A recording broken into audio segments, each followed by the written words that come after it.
Saudamos a todos na preciosa paz do nosso Senhor e Salvador Jesus Cristo. Começa aqui a programação A Bíblia Responde. Uma programação vinda aqui através do site www.avozdabiblia.com. Estamos aí com parceria com o Ministério Familiar em Cristo, do nosso irmão Joaquim Marciano Neto, transmitindo aqui a palavra de Deus ao seu coração, trazendo uma palavra de edificação, de bênção, de restauração, de comunhão familiar, aquilo que Deus tem para a nossa vida. Deus tem o melhor projeto para nós.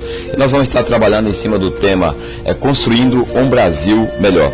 E nós pegamos como base a palavra de Deus, porque a palavra de Deus ela tem resposta para tudo. Ela é uma palavra espiritual, ela é revelada, inspirada pelo Espírito Santo, e ela foi escrita porque esta é a vontade de Deus, e Deus deixou a Bíblia para que nós aprendamos, de Deus como viver melhor, construindo um Brasil melhor.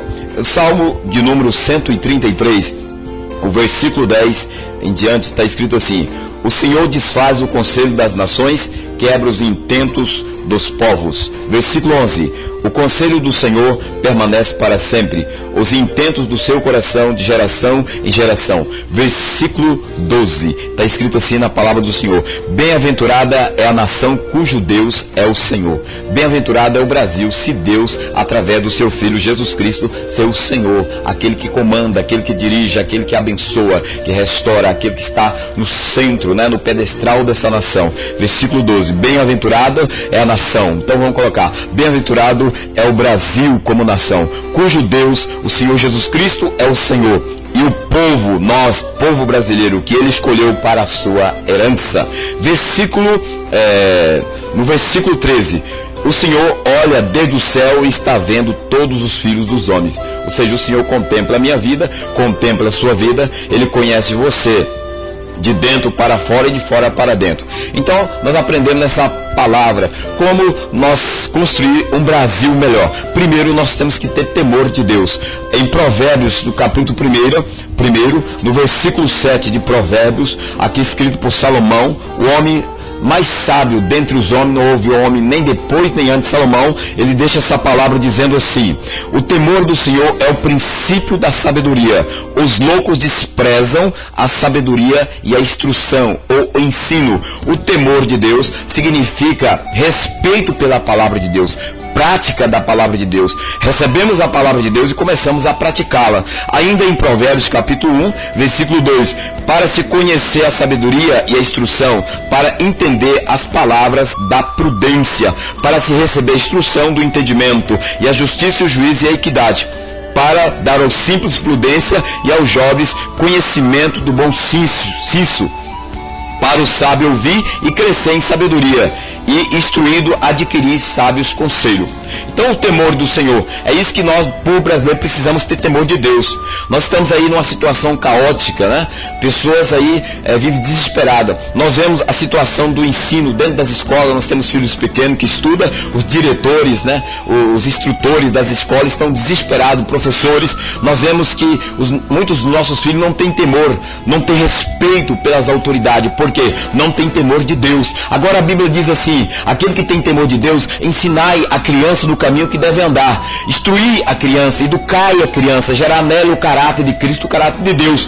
Provérbios 22, 6. E quando ela for velha, ela estará formada em Deus, e ela, em vez de dar trabalho, ela vai trabalhar, ela vai abençoar. Em vez de ser maldição, vai ser bênção. Então, primeiro, para nós construir um Brasil melhor, tem que começar no ensino, na instrução dentro da nossa casa. Você que é pai, você que é mãe, tem temor de Deus? Seja você evangélico, não evangélico, independente da sua religião, do seu credo, você não tem temor de Deus? Então pegue a Bíblia Sagrada, que é a palavra de Deus, e comece a ler junto com a sua família, dentro da sua casa, com seu pai, com a sua mãe, você que é filho, você que é mãe, com seu marido e com seus filhos. E Deus vai começar a operar e trabalhar dentro da sua casa.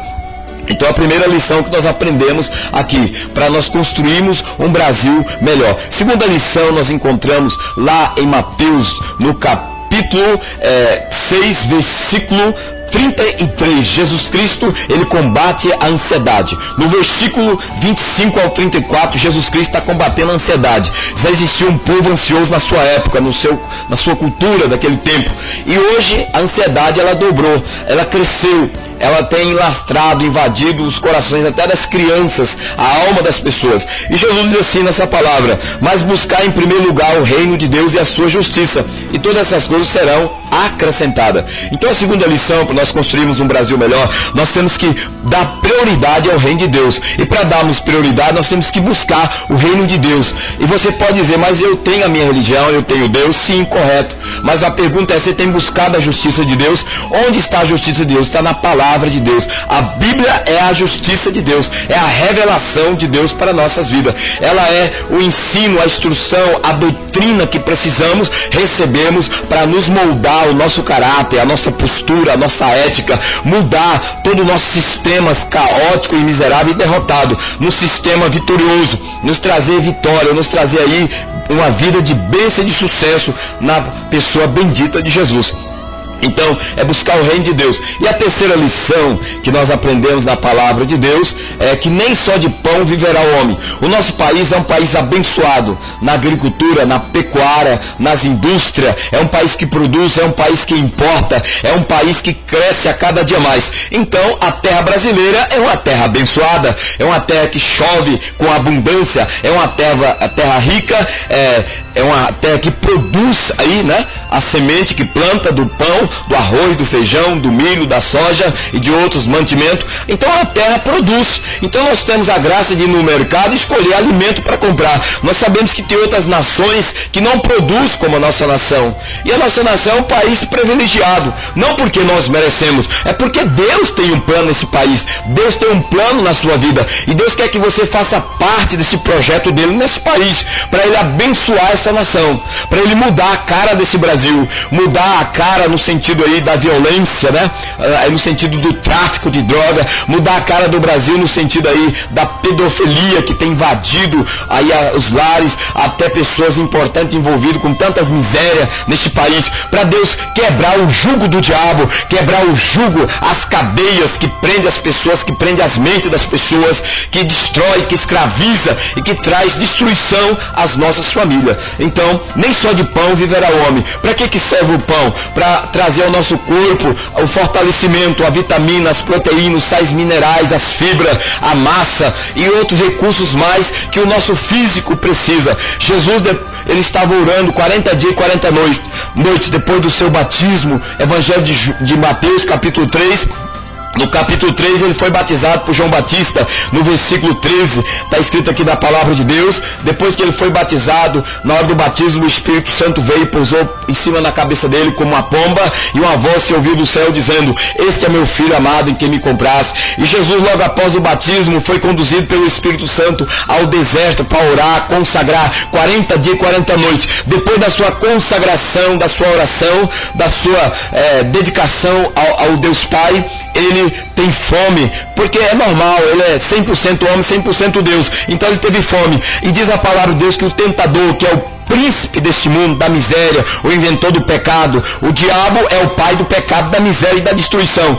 João capítulo 10, versículo 10 está escrito, Jesus Cristo deixou escrito: o ladrão veio senão para matar, roubar e destruir, mas Jesus veio para nos dar vida e vida com abundância. Então aqui no capítulo 4 do Evangelho de Mateus, Jesus diz assim para o diabo, porque Jesus é questionado pelo diabo dizendo assim, versículo 3, e chegando a ele o tentador disse: se tu és o Filho de Deus, manda que essas pedras transformem em pães e coma. Jesus respondeu: está escrito, nem só de pão viverá o homem, mas de toda a palavra que sai da boca de Deus. A palavra que sai da boca de Deus é a palavra da Bíblia Sagrada. É ela que sai da boca de Deus. Então você tem que ler a palavra de Deus, alimentar o teu espírito, a tua alma com a palavra de Deus. É isso que o Brasil precisa, a população brasileira. Imagina se a Bíblia for entronizada aí nas escolas, nas faculdades, né? Foi entronizada aí na metodologia facultativa das escolas particulares, municipais, estaduais. Nós teremos aí uma juventude com a mente lúcida e abençoada. Em vez de ficar pensando besteira ou fazendo besteira dentro das escolas, vão dar mais valor, mais vazão ao ensino e vão se lapidar com a glória de Deus. Vão receber um caráter transformado, um caráter de um cidadão primeiro do céu, segundo um cidadão brasileiro, um caráter aí abençoado, homens e mulheres, jovens, crianças abençoadas, em vez de dar trabalho aos professores, aos educadores, às autoridades do ensino, vão dar alegria, prazer, vão tirar boas notas, vão se formar bons homens e boas mulheres nessa nação, uma estrutura de homens e mulheres formados, edificados, alicerçados, fundamentados nos princípios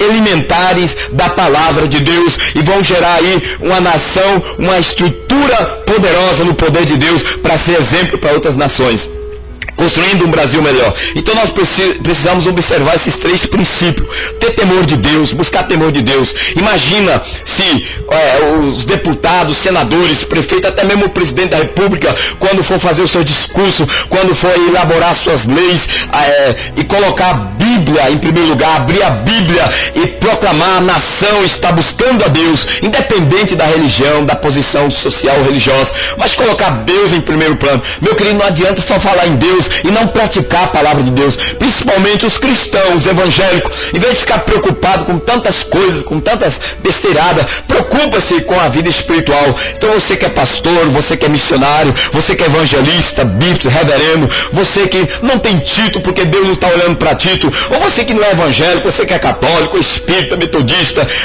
ou budista, seja lá o que for a tua religião, Deus não está preocupado com religião, Deus não está preocupado aí com o sistema religioso, Deus está preocupado com a tua alma. Agora nós temos uma religião porque nós precisamos nos congregar, nós precisamos estar unidos como família de Deus. Então Deus deixou dessa forma, mas Deus está preocupado com a nossa alma, com a alma do brasileiro, com a alma das crianças que está aí sendo destruída. As crianças, elas têm sofrido retaliação fortíssima, os jovens, adolescentes. Deus está preocupado com o estado emocional do nosso povo, da nossa nação, dos nossos filhos, das nossas filhas. Deus está preocupado com essa situação aí da miséria aí, da pedofilia e de outras coisas mais. Deus quer repreender este mal, mas como é que Deus vai repreender?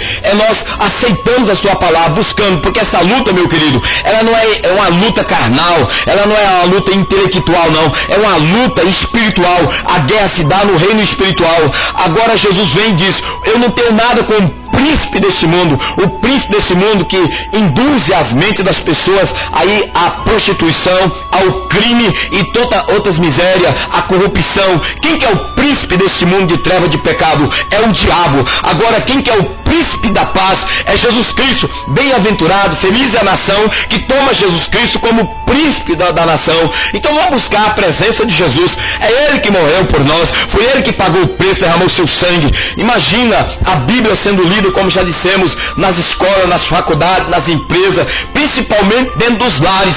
Quem sabe na tua casa entra tantas informações e você tem uma Bíblia empoeirada aí na tua estante, ou debaixo do guarda-roupa aí, ou debaixo até da cama, e você vê a palavra de Deus simplesmente como uma palavra escrita por homem. Claro que ela é escrita por homem. Tu acha que Deus ia usar um cavalo, um cachorro, um animal irracional? Deus usou homens sábios, mas homens preparados, cheios do Espírito Santo, como Moisés, que escreveu os 5 primeiros livros da Bíblia, como o apóstolo Pedro, o apóstolo Paulo e outros mais.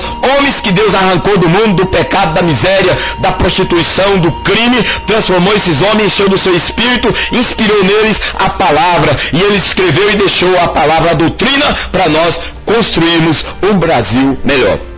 Programa A Bíblia Responde, uma programação através do site www.avozdabiblia.com. Se essa mensagem abençoa a tua vida, passa ela para outra pessoa, para que ela também alcance a graça de Deus. Vamos orar. Senhor, abençoa a nossa nação, abençoa este homem, esta mulher, este pai, esta mãe, este jovem, abençoa as autoridades do nosso país. Nós oramos, intercedemos e te clamamos em nome de Jesus. Amém. Fique todos na paz do Senhor Jesus. Amém.